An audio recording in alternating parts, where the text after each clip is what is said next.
Across centuries, the House of Rothschild have wielded unprecedented dominance, blending familial solidarity and relentless profit-seeking. From modest roots, they rise to influence international finance, wars, and politics, and become the most formidable banking dynasty of their age.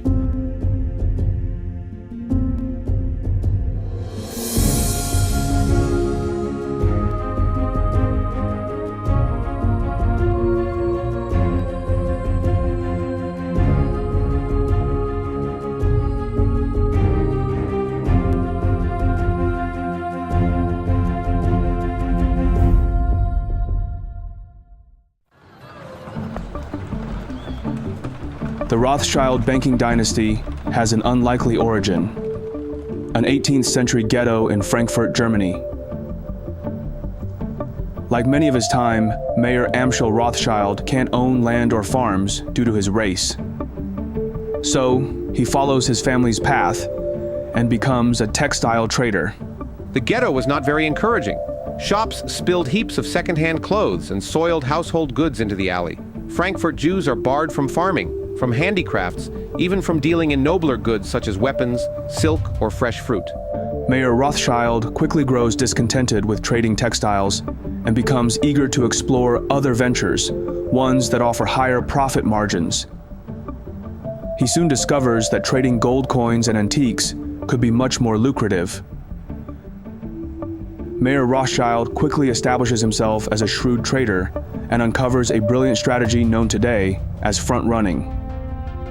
He worked as a court agent, much like today's stockbrokers. His main client was Prince William of Hesse-Kassel. Whenever William wanted to purchase gold coins, he would ask Mayer Rothschild to obtain them from the market. What Rothschild did was this. He would first buy the coins using borrowed money, then sell them to Prince William, effectively acting as both the buyer and the seller. This practice is known as front-running in modern terms. In doing so, he profited twice, once from the 8% commission fee, and also from front-running Prince William. By 1782, Mayer Rothschild has amassed a colossal fortune and earns the position as the investment manager for Prince William's vast wealth. But for Mayer Rothschild, it's just the beginning.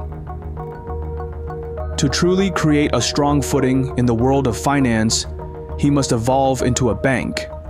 Often when traders and court agents accumulated significant wealth through their financial dealings, they sought greater recognition and respectability. Transitioning into banking was a way to gain legitimacy and credibility. Getting into banking proves genius for Mayer. By the close of the 1700s, he's the richest man in Frankfurt. But still, for Mayer Rothschild, it isn't enough. He envisions a legacy beyond wealth, a family dynasty that stands the test of time, outlasting nations and empires. To me, it's always what's next, and I think that's what drives most very successful people. It's never about the money. I mean, that's a way of keeping score. It's about achievement, and it's about winning a game, and it's about upping the ante.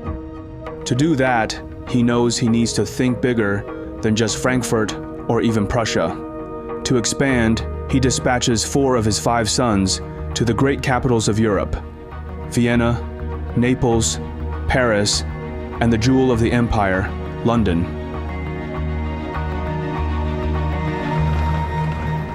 In the early 1800s, Great Britain stands as a global superpower with a vast empire across continents.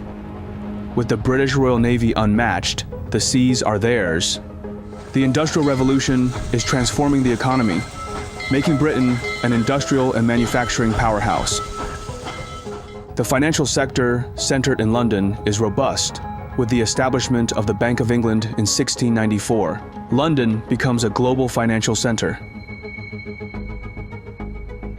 Mayer Rothschild has built a thriving banking business in Frankfurt, but he realizes to sustain the long-term prosperity of the family, he needs to expand to different major cities in Europe, including sending his 3rd son to London, England. His name is Nathan Rothschild.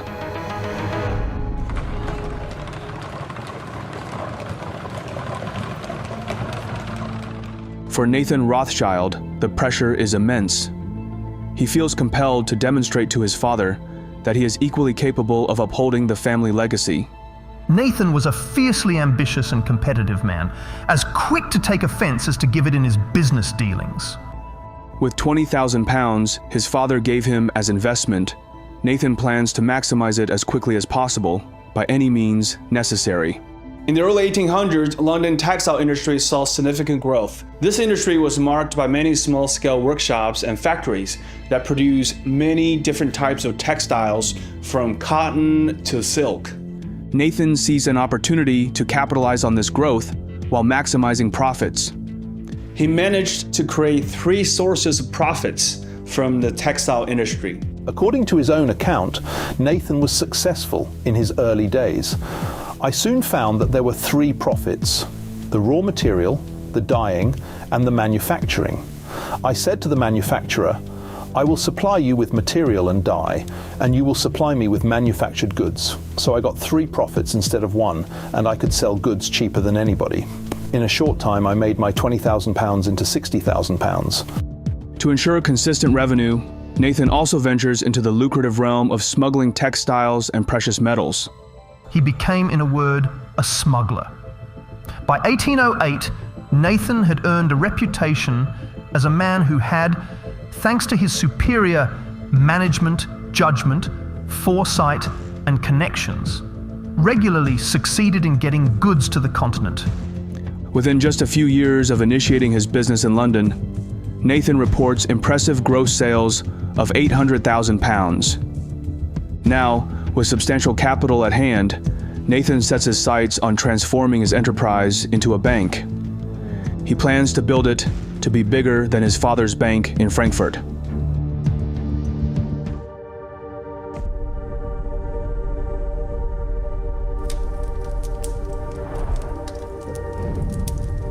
By 1812, Mayor Amschel Rothschild's health deteriorates rapidly.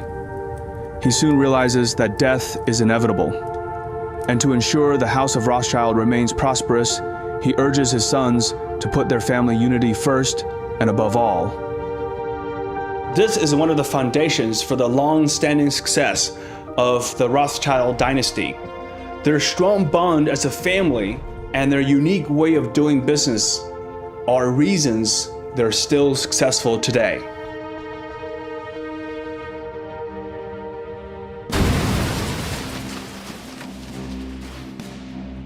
As the Rothschild sons establish their banking houses in different cities, Europe enters an age of wars set to span over a century. Whereas the 18th century wars had tended to be limited, had tended to end in a truce where people sat down and negotiated, the wars of the 19th century, at least some of them, became increasingly ideological and increasingly difficult to stop. Thanks to its sophisticated finance system, the United Kingdom wages 6 wars in the century without facing an economic collapse. Today we live in a world dominated by a single superpower, the United States. Indeed, it sometimes seems a little bit as if we've become part of the American empire. Yet Britain was the world's superpower for more than 2 centuries, exerting even more power beyond her borders than the US does today. By 1814, the Duke of Wellington wins battle after battle against Napoleon and plans to bring the fight to France. But while in France, Wellington realizes the need for a significant amount of French coins for expenses. Wellington's campaign was being fought at a time of unparalleled fiscal overstretch. In protracted campaigns like Wellington's in the Iberian Peninsula, more sophisticated methods of procurement were necessary. Above all, it was essential to be able to purchase supplies and to pay troops. Nathan sees this as a once-in-a-lifetime opportunity. If he can meet this challenging demand, it can elevate his bank to unprecedented heights. Nathan subsequently made what he had done sound easy. When I was settled in London, the East India Company had £800,000 worth of gold to sell. I went to the sale and bought it all. I knew the Duke of Wellington must have it. I had bought a great many of his bills at a discount. The government sent for me, and said they must have it. When they got it, they did not know how to get it to Portugal. I undertook all that, and I sent it to France. And that was the best business I ever did. By the mid-1800s, as Europe turns into a hotbed of war, its countries increasingly need the foreign exchange market. To start a war, you'll need money. If you lose a war, you often have to pay the other side. For the House of Rothschild, wars become a profitable business. Their network of banking houses provides a unique competitive advantage. Back then, the modern banking system was just starting, so they could charge high fees, sometimes as much as 8% for providing currency exchange services. But revenues from commissions are just a small part of their income source. The Rothschilds understand that in the world of finance, information is everything, and speed is king.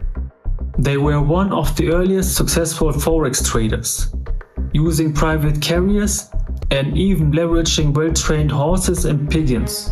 The Rothschilds stay steps ahead of the competitors. As a result, currency speculation becomes their most profitable business. The profit for the London house keeps rolling in, and Nathan Rothschild becomes the richest man in the world. But even the most powerful man in finance can't defeat the ultimate enemy.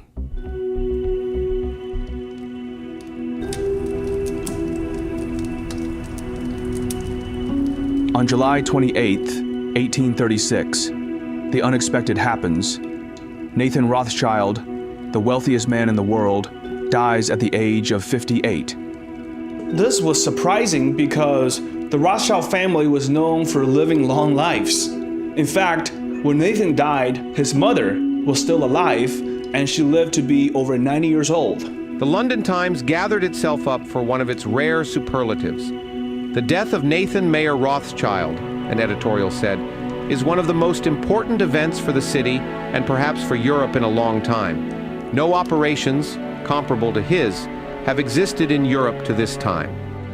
Nathan Rothschild's death has a huge impact on the market, but the House of Rothschild lives on without him. Thanks to a decentralized banking system they have created, the banks of Rothschild's family continue to thrive. But now, they need a new leader. Nathan Rothschild's youngest brother, James Rothschild in Paris, becomes the commander-in-chief of the family dynasty. For James, the pressure of being a Rothschild is immense. While government bonds and war financing remain profitable businesses for the family, the competition saturates the playing field, eating away at their profit margin. To bring his family new glory, he looks for a new edge. Nathan's youngest brother James was markedly less submissive to his will than the other three. The youngest brother was intellectually and temperamentally Nathan's equal. He also had the advantage of a better schooling. Even in acknowledging Nathan's leadership, James was less than deferential. James Rothschild soon sets his sights on a new burgeoning industry, the railroads. In the early 1800s, Europe witnesses rapid railroad expansion, starting with England's Stockton-Darlington line in 1825. Railroads revolutionize transportation, foster industrial growth, enhance trade, and reshape landscapes, ultimately connecting major European cities and regions. Throughout the 1840s, the Rothschilds provide financing for many railway ventures, reaping substantial profits from commissions and trading railroad bonds and stocks. The Rothschilds were clever with their money. They often used other people's money to reduce their own risks. James Rothschild played a big part in what was known as syndicate in France during this time. By now, the Rothschilds are more than bankers, but the bank remains at the heart of the family business and generates the funds that are then invested in assets that are in increasing demand. Metallurgy, mining, and above all, railways.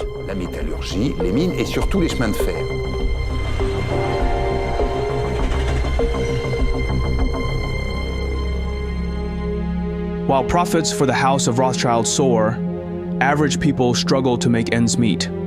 The income disparity between the rich and the poor remains as pronounced as ever.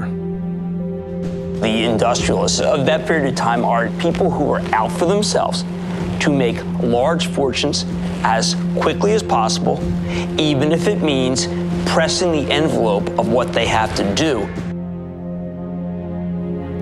After suffering consecutive wartime defeats, by the 1840s, the French government finds itself deep in debt. And as a result, the nation's economy teeters on the brink, leading the French populace to grow increasingly resentful of both the government and the financiers backing them.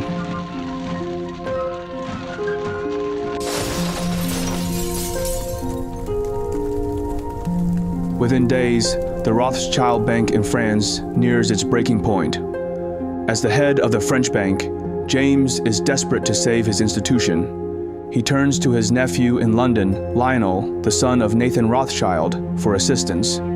The French Revolution brought their houses in Vienna and Paris to the brink of insolvency, obliging the others in London to bail them out. By then, the Rothschild family's banking business had been around for almost 2 generations.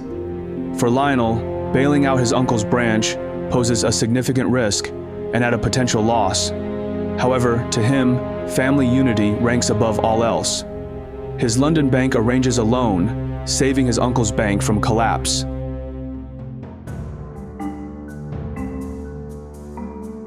But it doesn't stop there. Lionel Rothschild believes in prioritizing his family, but he also feels compelled to uplift his people. Lionel thinks that to further the cause of eliminating prejudice against people of his ethnicity, it's beneficial to enter government. Lionel had a lot of money, so he used the money to buy a lot of press to help him get elected. By the middle of the 19th century, most of the restrictions on British Jews had been done away with. The Commons passed a bill permitting the seating of a Jew. In August 1847, Lionel de Rothschild mounted the hustings as Liberal candidate for the City of London. Lionel was elected. There is a problem. To be fully sworn in as a member of the Commons, he would have to recite an oath to the Holy Scriptures. But Lionel refuses and insists he will swear only on the Old Testament. Becoming part of the government is monumental for the House of Rothschild. As James Rothschild ages, Lionel gradually assumes the role of the family's patriarch. But what Lionel doesn't realize is that, though the House of Rothschild reigns supreme in Europe, a new banking empire emerges, poised to challenge their dominance. The early success of Rothschild is largely attributed to information, intelligence, and knowledge. Nowadays, learning anything is much easier as we have access to vast resources online. One of the best ways to learn math, data science, and computer science interactively is with Brilliant.org. Brilliant is fantastic because it offers more than online learning. It's interactive, visually engaging, and perfect for busy individuals. Complex topics are broken down into bite-sized lessons, making it easy to master concepts with just 15 minutes of practice a day.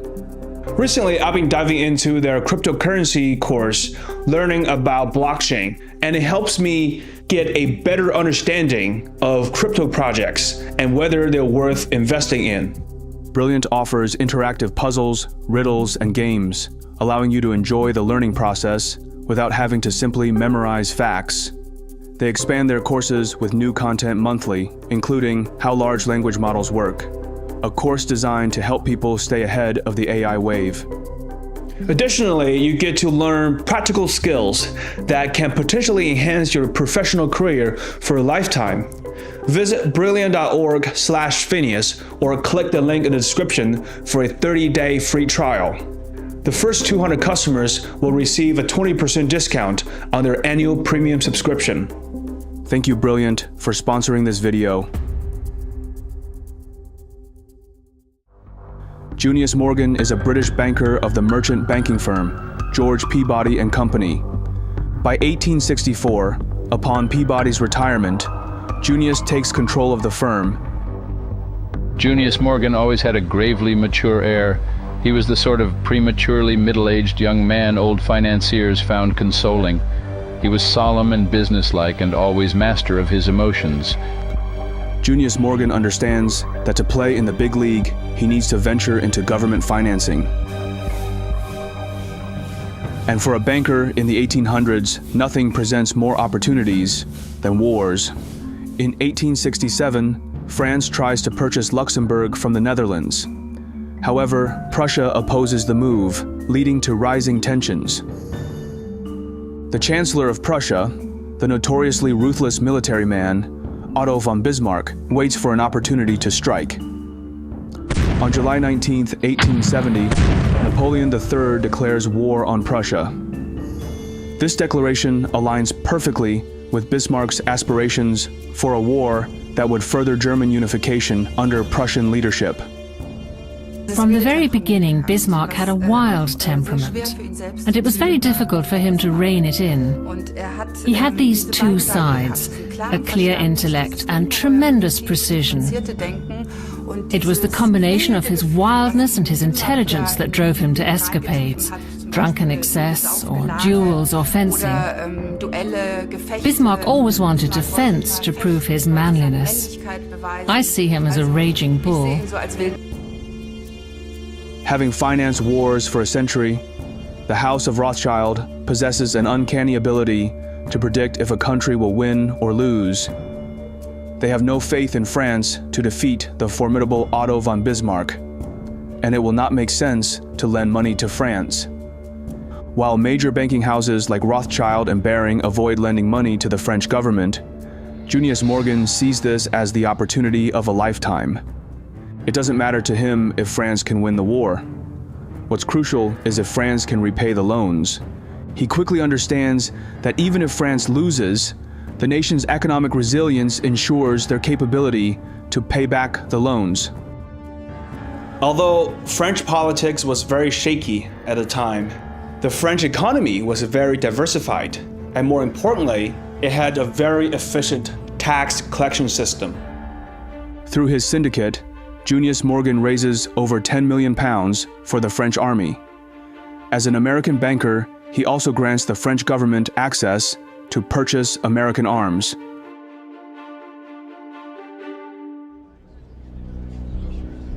The war resulted in a decisive German victory.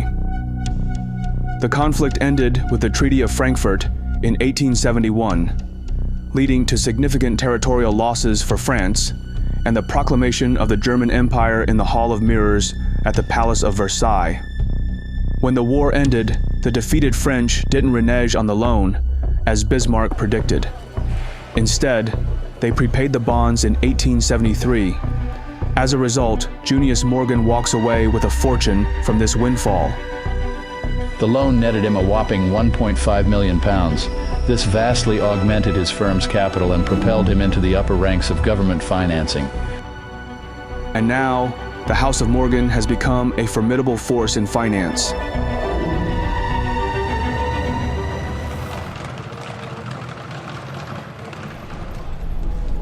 While Junius Morgan strives to establish his banking dynasty, the House of Rothschild faces mounting challenges. Following the death of James Rothschild in 1868, the younger generations of Rothschilds become increasingly fragmented. To rebuild their prestige, they look beyond Europe, investing heavily overseas, allocating 37% of their portfolio to Egypt and financing Indian railroads. But to truly recapture their past success, they need a more expansive marketplace. As old empires fade, a new empire emerges, bigger and more powerful than any of the world has ever seen. From the 1850s to the 1870s, America experiences significant growth, propelled by the Industrial Revolution, westward expansion, and the completion of the Transcontinental Railroad in 1869. This era witnesses the ascent of industrial magnates. Cornelius Vanderbilt reigns in railroads, Andrew Carnegie in steel, and John D. Rockefeller in oil, culminating in the formation of Standard Oil. These tycoons transform American business, introducing innovations and fresh organizational structures. The story of America isn't just the story of the patriots that helped build the democracy.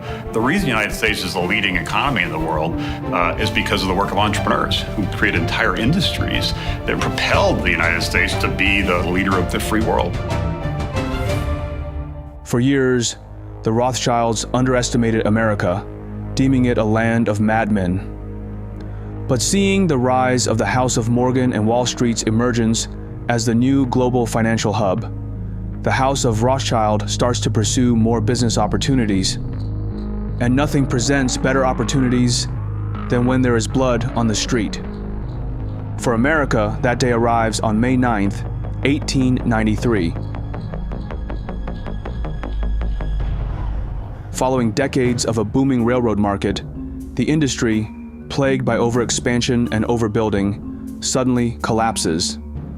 The result is one of the worst depressions in history, the Panic of 1893. The president, Grover Cleveland, is determined to maintain the gold standard and refuses to engage in expansionary fiscal policies such as tax cuts and increased government spending. Back then, the US dollar was not the main global currency. The British pound was. President Cleveland felt that to maintain the credibility of the US government, he must maintain the convertibility of dollars to gold. The Cleveland government is running dangerously low on gold reserves, so he calls on J. Pierpont Morgan for assistance. Around this time in the late 1800s, Junius Morgan had passed away in a traffic accident, making J. Pierpont Morgan the head of the House of Morgan. The federal government is days away from depleting its gold reserves. Morgan understands the outcome will be disastrous for the young country and for his own banking empire. And he knows there is one family with access to a vast amount of gold that can help the federal government: the House of Rothschild. For the last 3 decades, the Rothschilds have been strategically investing in mining operations for gold and silver. Their interests in gold mining grew rapidly. Moreover, many of the bond issues handled by the Rothschilds in this period were linked to the recipient's adoption of the gold standard. J.P. Morgan raises $65 million by issuing government bonds and uses the money to negotiate with the Rothschilds, purchasing 3.5 million ounces of gold for the Fed. Back then, banks really liked doing business with the government. Why? Because governments usually pay back their debts, and they can always collect more taxes if needed. The collaboration of Morgan and Rothschild makes their bond offering one of the most sought-after investments. The gold bonds sell out in 30 minutes when offered to the public. America enters the world scene as a new empire, one that rivals any in the history of the world, a superpower. While the Rothschilds successfully expand their business reach in America and throughout the world by the late 1800s and early 1900s, the old empires in Europe head for another major showdown. By the early 1900s, tensions among European powers reach a boiling point, fueled by imperial rivalries, military buildups, and complex alliances. While the path to war threatens businesses with potential catastrophe, the House of Rothschild sees an opportunity to capitalize on the growing tensions. The head of the London Rothschild Bank is Natty Rothschild. He advocates for the British government to expand its naval capabilities. So many European countries started to spend more on their militaries. For that, they needed money. What the Rothschilds don't realize is that the war that is about to unfold will be more brutal and deadly than any they have ever encountered before.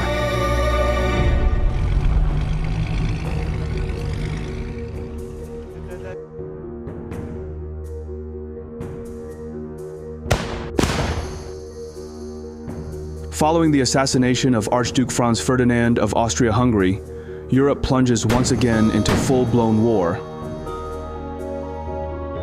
Look at Serbia. Serbians are saying, we don't want to be ruled by the Austro-Hungarian Empire. That's an old, tired, imperialistic structure. We are our own country. It's the Serbians who assassinate Archduke Ferdinand and his wife Sophie, and of course, that's the trigger that begins the whole conflict. This war features trench warfare, new weaponry, and results in massive casualties, with an estimated 10 million soldiers and 7 million civilians dead. For the first time, members of the Rothschild family align with opposing sides. Though the Rothschilds survive World War I and even profit from war financing, their scale of operation is overshadowed by the rising banking dynasty in America, the House of Morgan, now led by J. Pierpont Morgan's son, Jack Morgan. The Morgan Bank serves as the key financier for the U.S. government during World War I, raising funds through war bonds and extending crucial loans to European allies. In 1935, the Jewish Chronicle ventured to suggest, with perhaps a hint of relief, that the Rothschilds' heyday was waning. The most intellectually gifted of the next generation of Rothschild men turned his back on the family business. After World War I, the House of Rothschild finds itself in disarray, and different banking divisions pursue various objectives and become more integrated into the countries where they operate. At the same time, Europe sees a surge in anti-Semitic sentiment, driven by economic hardships and political unrest. The Rothschild family, as prominent Jewish bankers, faces heightened scrutiny and hostility. In Germany, following its defeat, the nation endures one of its most severe economic downturns. A new kind of leader harnesses the anger of the German public and swiftly rises to the position of chancellor. His rise to power spells trouble for the House of Rothschild, especially the German banking branches.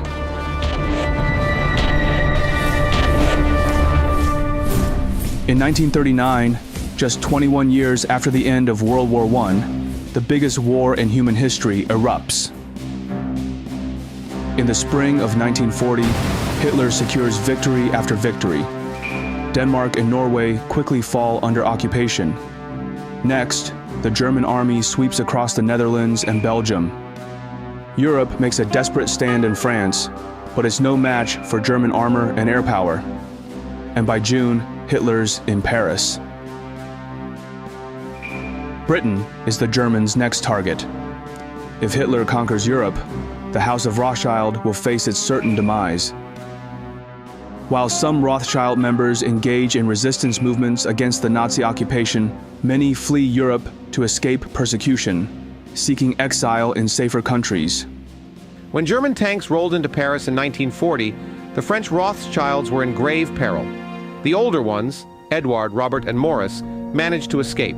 They ended up by sundry paths and stops in the United States or England. As a result, the family endures significant financial and personal losses as their assets are seized and properties confiscated. General Eisenhower informs me that the forces of Germany have surrendered to the United Nations. The flags of freedom fly all over Europe.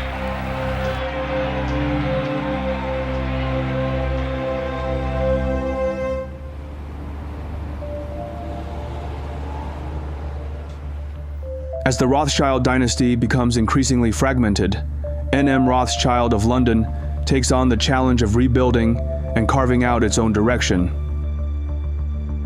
For N.M. Rothschild and Sons, their core competitive advantage remains government financing. This has also been a core strategy of the Rothschilds.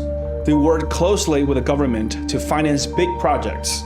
The Rothschild believed that as long as they had good relationships with the governments of strong countries, their business will always do well. Rather than aiming for expansion, Rothschild preserves its business model as a private club, financing elites while evading public scrutiny. By the 1970s, a future media mogul seeks N.M. Rothschild's assistance. His name is Robert Maxwell. Maxwell served in the British Army during World War II. After the war, he worked for British intelligence and later entered the publishing industry. In the 1950s and 1960s, Maxwell acquired several British publishing companies, including Pergamon Press and Mirror Group newspapers. He had a traumatic beginning to his life as a child, and most of his family were wiped out in the Holocaust. I think the experience of extreme poverty and great hardship scarred him for life. Not being poor became an absolute imperative. But to expand his business empire, he will need money, lots of money, the type only powerhouses like the Rothschilds can provide.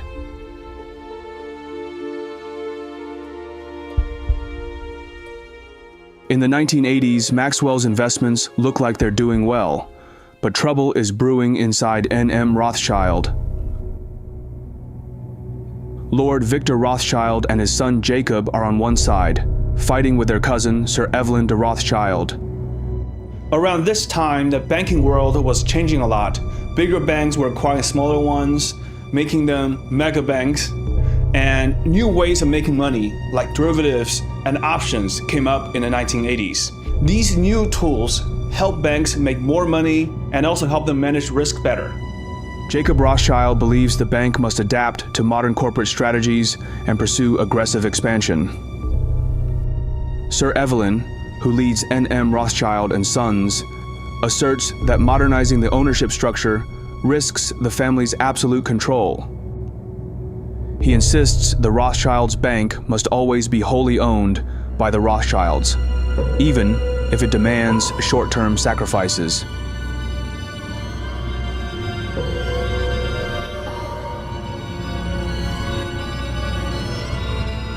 But family drama soon become their least concern. A massive scandal erupts, threatening the Rothschilds' reputation. The millionaire newspaper publisher Robert Maxwell is dead. He disappeared overboard from his private yacht early this morning while cruising off the Canary Islands.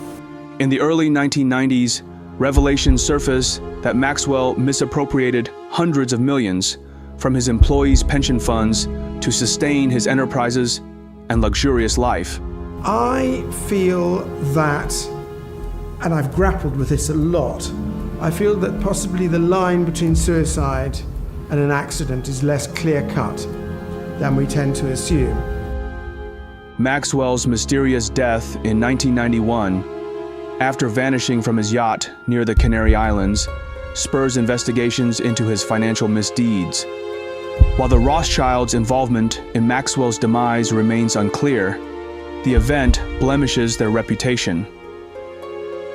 But for Sir Evelyn de Rothschild, the scandal reaffirms his beliefs about the bank's need for discretion and privacy.